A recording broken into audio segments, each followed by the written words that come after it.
Hey friend, it's Stacy. In this video, I'm going to show you a few brush drills that I use time and time again to get myself warmed up and ready for a new painting. So I hope you'll find this helpful. Let's jump right in.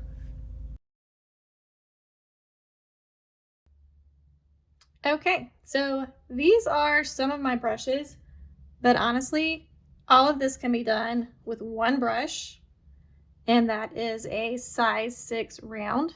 So I'm going to clear these out of the way. I may come back to them, I may not, but how do you know what size a brush is? It says it right here on the handle. This one is a size 6 round Princeton. It's a size 6 round Princeton. And when you buy a new brush, it comes with, typically, a high quality brush is going to come with this plastic cover. I do keep these so that after I've washed it, when I'm done painting, I can put the cap back on it to protect my bristles. So I'm going to start with, like I said, my size 2 round brush, and I'm going to hold it right on the ferrule. This metal part is called the ferrule, and that's where the bristles are kind of glued in, pressed in, crimped in, depending on the style of brush it is. And then you've got your handle. So I'm going to hold it right at the ferrule. I'm going to grab some paint, and I'm just using Winsor & Newton paints today. Load up my brush. So let's start with some thin, very thin lines. So if I hold my brush very lightly, apply very little pressure, and just drag my hand across the page, keeping my wrist still, I can get a very thin line. I got a little wobbly there. I am a little shaky this morning. Dab off just a little. Let's try that again. The tip of my brush is barely going to touch the paper.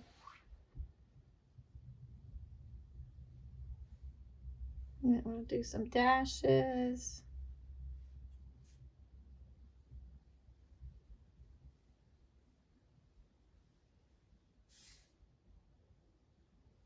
So that's a good exercise to see just how light pressure you can get on that brush, how thin of a line you can do. You may try to do some pulse exercises. So again, with the very tip, I'm going to hold it straight up this time and just do some light pulses. Just barely letting the brush kind of kiss the page there. Okay. So I'd say keep practicing that drill, getting as straight as you can. Nothing's perfect. Slowly dragging it across. So that's very light pressure on the very tip of this round brush. And we got pretty thin lines there. Got a little heavy here with my pulses. I could try to go even lighter on those. Okay. So the more pressure we put, the thicker the line we're going to get. So if I come over and grab another load of paint, this time I'm going to press down. I'm going to say medium pressure. Push down and drag across. And I'm going to get a little thicker line. A much thicker line, really. Okay, medium pressure. Medium pressure. All right. And now even thicker line, same thing, but I'm going to push all the way down on my bristle. And I need to grab more water and paint so you guys can see what I'm doing. Soak up a good bit of pigment there. Let's try again. Press down and drag across. Now I'm using Canson watercolor paper. So it's going to dry out my brush a little quicker.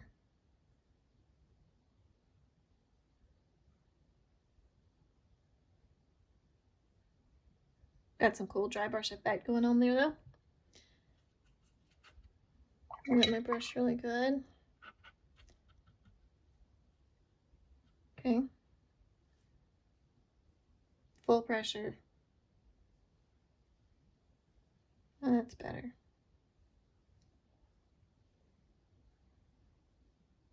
Okay. So we've got thin lines, we've got thick lines, and now if we vary the pressure, we can get some cool organic shapes going on. So I'm going to do light pressure, heavy pressure, light pressure, heavy pressure, and that's going to give me some cool kind of warbly, wavy line going on. Lift up and press back down. I'm not lifting my brush all the way off the page for this.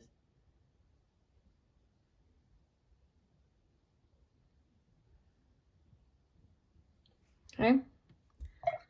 Maybe we pick up a different color and let them kind of bleed together. I'm going to use this upper rose. I'm going to come right next to it.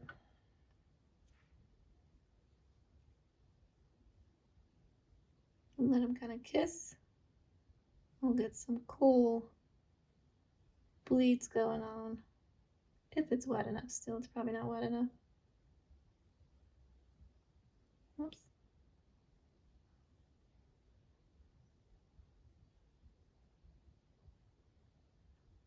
Okay, we might get some cool texture if we let them do some transparency magic going on. So let's grab a yellow and see. This is a dirty yellow because I've done a lot of mixing. In fact, I'm even closer.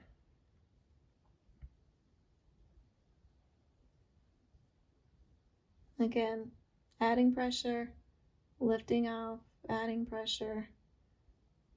I'm gonna move a little piece of lint and drag it across there. Okay. So when would I use this in actual, if I'm actually making a painting?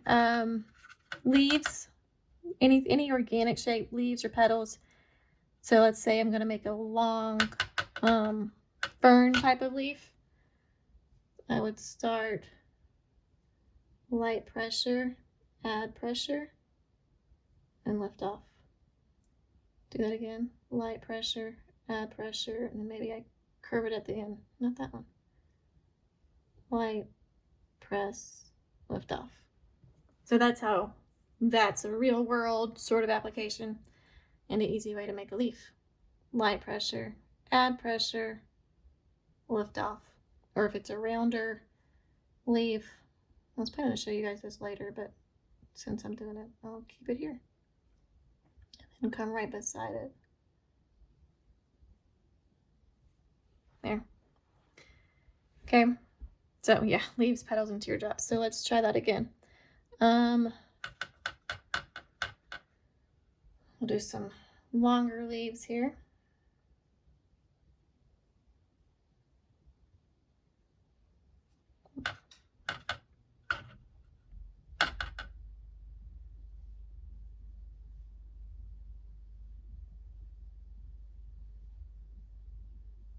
Light pressure, add pressure.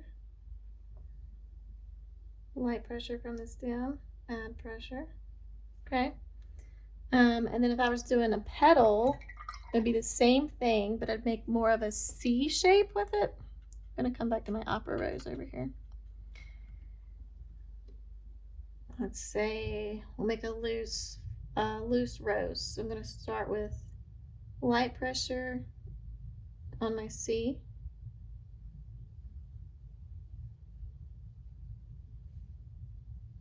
Light pressure, add pressure.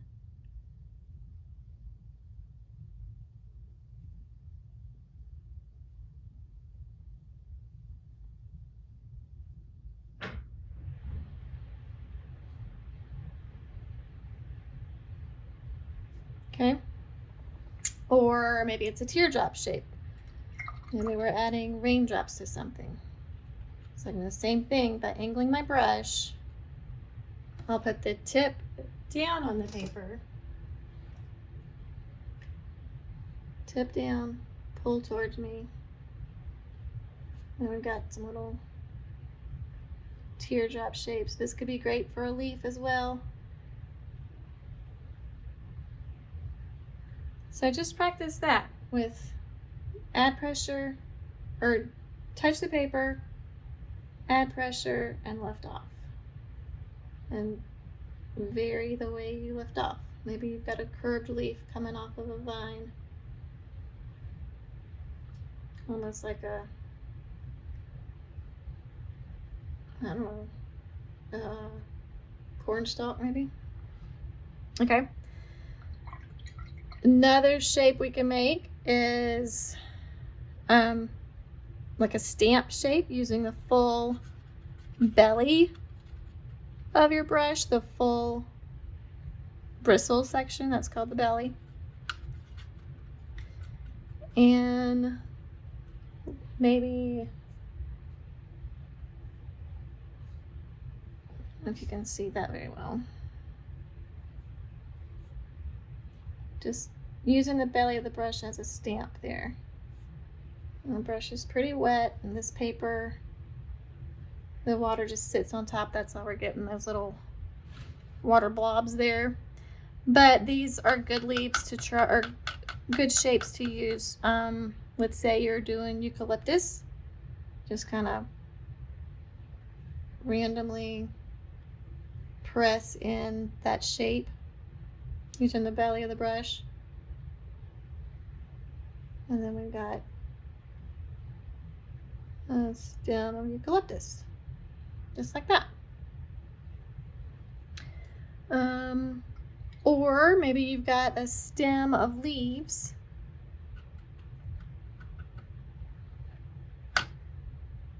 Okay, I'm gonna do a thin line for my, let me zoom in a little bit so you guys can see a little better over here. Thin line for my leaf, my stem. Okay, and then I'm just gonna press my leaves into there. Tip. Just tip and press. And then angle my brush, or you could turn your paper, but angle your brush, tip down, and just press. Okay. Okay, so we've got all these different shapes we can do just from this one brush. Now, I could keep going with different washes, gradients, that sort of thing. So now let's do the same thing with a flat brush. I don't use a flat brush very often, unless I'm doing a flat wash, but I still want to show you how you can get some of these same shapes using a flat brush. And I don't know if I got that wet enough. I really want to soak up some pigment there.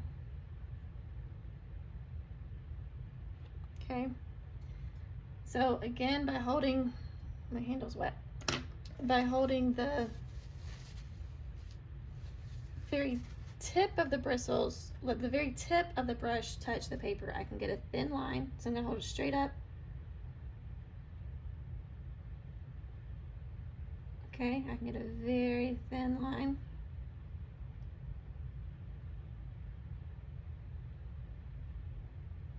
Okay, or I can come medium pressure, get a thicker line, really use the width of that brush. And more pressure, I can get an even thicker line. If I have more paint on my brush. Thicker line.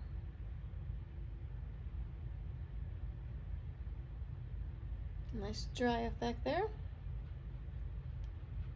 Come back over that.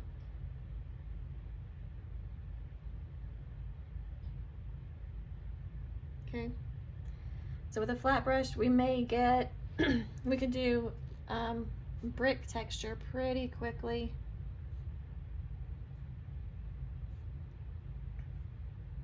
using just the width of that brush to work for us. Whereas if I was doing that with a round brush, that's good for the round. If I was trying to do these brick shapes with the round brush, it's still possible, but I've really got to concentrate on getting that rectangle shape.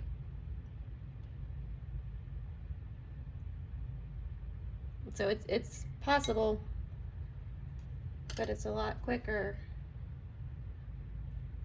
if I just use a flat brush. Okay, we can also get leaf shapes with the flat brush. And we're gonna do the same process as before. I'm gonna hold it more of kind of a 45, let the angle of the flat part, the flatness, hold it at 45, pull up and across.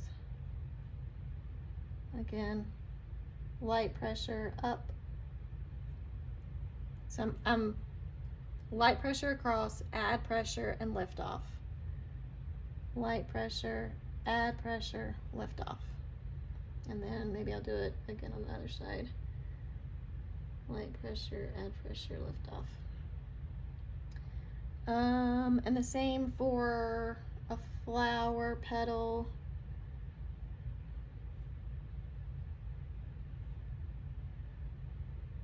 It's maybe more of like a, what are those flowers called? Not a chrysalis, I don't know.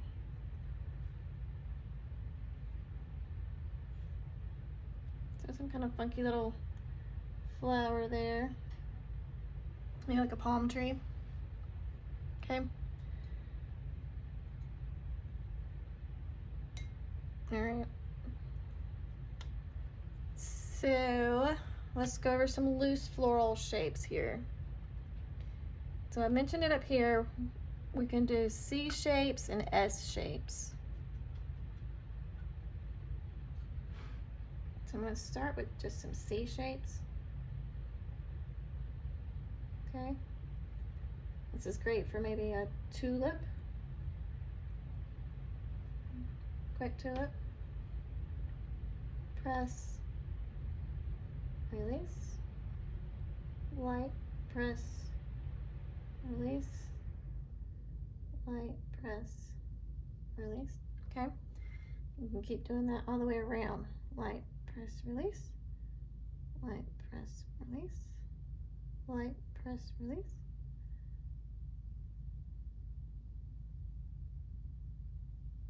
Okay, maybe we drop in a little yellow in the middle.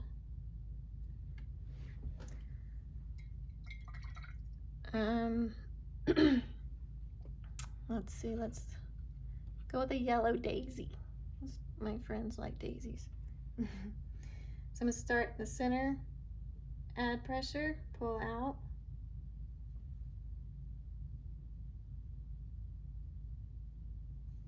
So I don't want a sharp tip at the end of my petals, so I'm not going to pull that tip all the way out.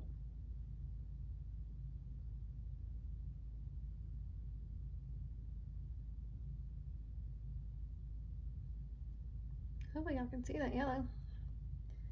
Let's add some yellow ochre and burnt umber to the center. Okay. What else? Let's do some little dabs, maybe for some lavender. So I'm gonna pick up some violet over here.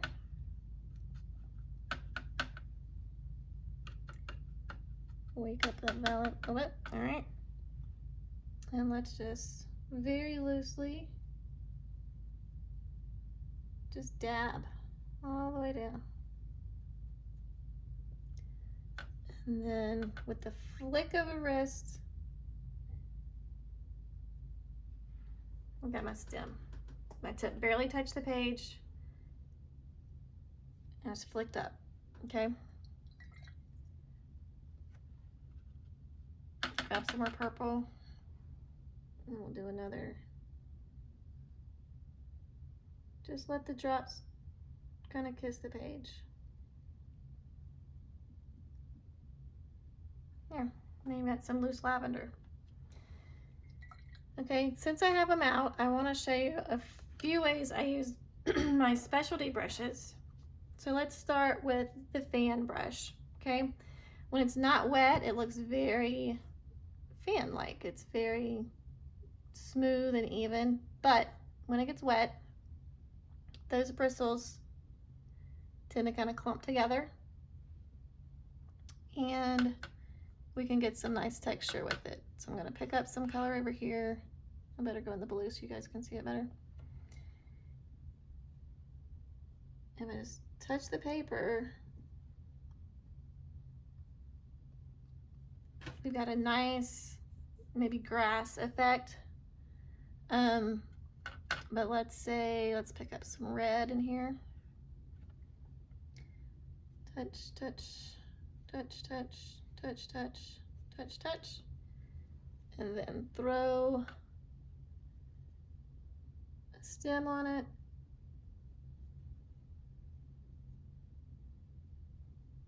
And we've got some sort of loosey-goosey touch flower. I could keep going in a circle and maybe it'd make a like a dandelion. So fan brush, you can do grasses, loose trees, good for landscapes. And then my favorites. Well, no, okay, I'll start with this one. Not my absolute favorite, but this is just a cheapy craft brush I've had for a long time. It says it's size 6. Sure.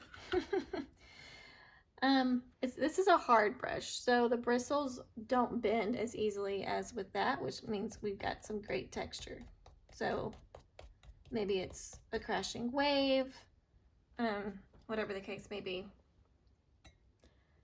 for that kind of rough texture. And then, of course, you've seen my pet portraits.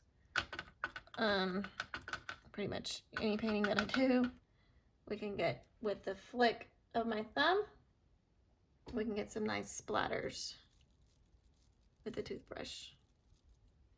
Okay, so that's it for the brushes and the drills. Like I said, this is a great exercise just to practice that muscle memory, and all that was just from this one, well, all of this was just from this one round brush and the flat brush. So in part 2, we're going to put all of these pieces together for a meditative page of just loose florals and loose leaves. So let's go get a clean paper and start that. Okay, so I have a clean page here, and I am just gonna go find some relaxing music and speed this video up a little just so you can get a feel for the process of how I use the same brush strokes that we practiced in the drills to fill this entire page with layers of just relaxing leaves.